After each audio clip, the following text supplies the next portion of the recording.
ഈ ലോകം ഇന്ന് ആത്മീയ അന്ധകാരത്തിലാണ്. അക്രമവും അനീതിയും ഏറെ വർദ്ധിച്ചിരിക്കുന്നു. എല്ലാ അതിർവരമ്പുകളെയും ലംഘിച്ചുകൊണ്ട് മനുഷ്യനെ ഭയപ്പെടുത്തുന്ന സംഭവങ്ങൾ ദിനംപ്രതി നടമാടുന്നു. ഇസ്രായേൽ ജനത്തിൻ്റെ സ്ഥിതിയും കർത്താവിൻ്റെ വരവിന് മുമ്പ് ഇതിൽ നിന്നൊട്ടും വ്യത്യസ്തമായിരുന്നില്ല. അന്ധകാരത്തിലായിരുന്ന ജനത്തിന് പ്രകാശമായി കർത്താവ് ഈ ലോകത്തിൽ വരുമെന്ന് കർത്താവിൻ്റെ വരവിന് ഏകദേശം 700 വർഷം മുമ്പ് ജീവിച്ചിരുന്ന യെശയ്യാ പ്രവാചകനിലൂടെ ദൈവം അരുളി ചെയ്തു. യെശയ്യാ വചനം 9 അധ്യായം 2-6 വാക്യങ്ങൾ നമുക്കത് കാണുവാൻ കഴിയും. ഇരുട്ടിയിരുന്ന ജനം വലിയൊരു വെളിച്ചം കണ്ടു. അന്ധതാമസമുള്ള ദേശത്ത് പാർത്തയുടെ മേൽ പ്രകാശം ശോഭിച്ചു. നമുക്കൊരു ശിശു ജനിച്ചിരിക്കുന്നു, നമുക്കൊരു മകൻ നൽകപ്പെട്ടിരിക്കുന്നു. ആധിപത്യം അവൻ്റെ തോളിലിരിക്കും. അവൻ അത്ഭുത മന്ത്രി, വീരനാം ദൈവം, നിത്യപിതാവ്, സമാധാന പ്രഭു എന്ന് വിളിക്കപ്പെടും. ഈ ലോകത്തിൽ ദൈവം തരുന്ന ആയുസ്സിൽ ദൈവത്തെ ഭയപ്പെട്ട് ജീവിക്കുന്നില്ലെങ്കിൽ അതിൻ്റെ അനന്തരഫലം നാശമായിരിക്കുമെന്ന് പ്രവാചകന്മാരിൽ കൂടെ ഇസ്രായേലിന് ദൈവം മുന്നറിയിപ്പ് നൽകിയിട്ടുണ്ട്. ഈ കാലഘട്ടത്തിൽ ജീവിക്കുന്ന ജനവും ദൈവത്തെ അനുസരിക്കാതിരുന്നാൽ നാശത്തിലേക്ക് നിവദിക്കും.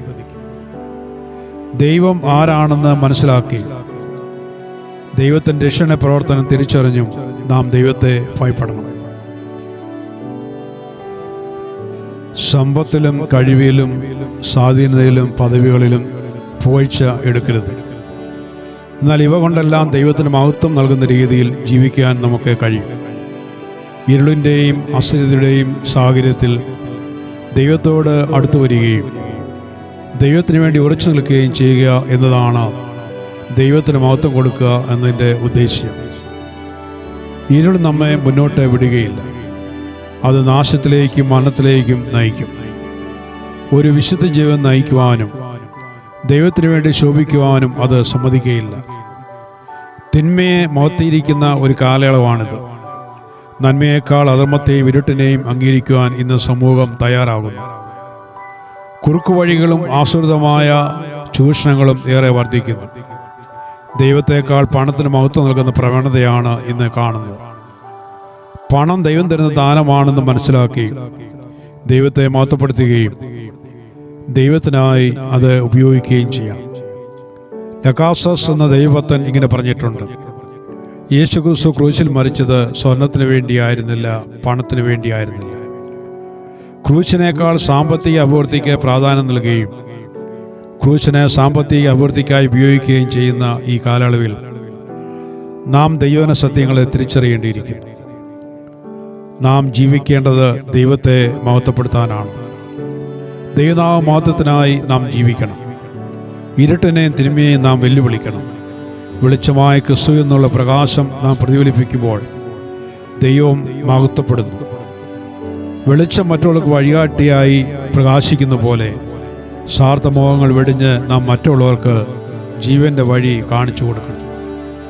ഏത് പശ്ചാത്തലത്തിലും വേദപുസ്തകമായിരിക്കണം നമ്മുടെ മാനദണ്ഡം. ആ മാനദണ്ഡമനുസരിച്ച് ജീവിച്ചാലേ ദൈവത്തെ മഹത്വപ്പെടുത്താൻ കഴിയും. ധാർമ്മിക ജീവിതം തകർന്നാൽ ദൈവനാമം മഹത്വപ്പെടുകയില്ല. പ്രതികൂലങ്ങളെ അതിജീവിക്കാൻ കഴിയുന്ന നമ്മിലെ ആത്മശക്തി നാം പരമാവധി ആർജിച്ച് എടുക്കേണ്ടിയിരിക്കുന്നു. പ്രിയരെ, നമ്മെ സ്വർഗീയരാക്കുവാൻ നമ്മുടെ കർത്താവ് സ്വർഗമഹിമകളെ വെടിഞ്ഞ് മനുഷ്യവേഷം ധരിച്ച് ഈ ഭൂമിയിലേക്ക് വന്നു. അഖിലാണ്ടത്തിൻ്റെ ഉടയവനെ ജനിപ്പാൻ വഴിയമ്പലത്തിൽ പോലും സ്ഥലമുണ്ടായിരുന്നില്ല. കർത്താവ് ജനിച്ചത് പുൽത്തൊഴുത്തിലല്ല, എവിടെയോ ജനിച്ചു, പുൽത്തൊഴുത്തിൽ കിടത്തി എന്നാണ് നാം വായിക്കുന്നത്. കർത്താവിൻ്റെ ജനന മരണത്തെ പ്രകീർത്തിക്കുന്ന ഒരു മനോഹര ഗാനം E.A. ജേക്കബ് എന്ന ദൈവദാസൻ രചിച്ചിട്ടുണ്ട്. പ്രചാരം നേടിയ ദൈവകരുണയും ധനമാഹാത്മ്യവും തുടങ്ങുന്ന ഗാനം നമ്മെ ദൈവസ്നേഹത്തിലേക്കും കർത്താവിൻ്റെ കരുണയിലേക്കും വലിച്ച് അടുപ്പിക്കുന്നു. ഇരുളിൽ വെളിച്ചമായ കർത്താവിനെ നമുക്ക് ഭയപ്പെടാം. ദൈവം നമുക്ക് സർവ്വവും ദാനമായി നൽകി. തൻ്റെ പുത്രനെ നൽകി നമ്മെ സ്നേഹിച്ചു. പ്രതിപകരമായി നമ്മുടെ ജീവിതം കർത്താവിന് ഹിതകരമായ യാഗമായി സമർപ്പിക്കുവാൻ നമുക്ക് സാധിക്കുന്നുവെങ്കിൽ നമ്മൾ ധന്യരാണ്. നമ്മുടെ ജീവിതമാവുന്ന യാഗം കർത്താവിന് സൗരഭ്യവാസനയുള്ളതായി തീരുമാറാകട്ടെ.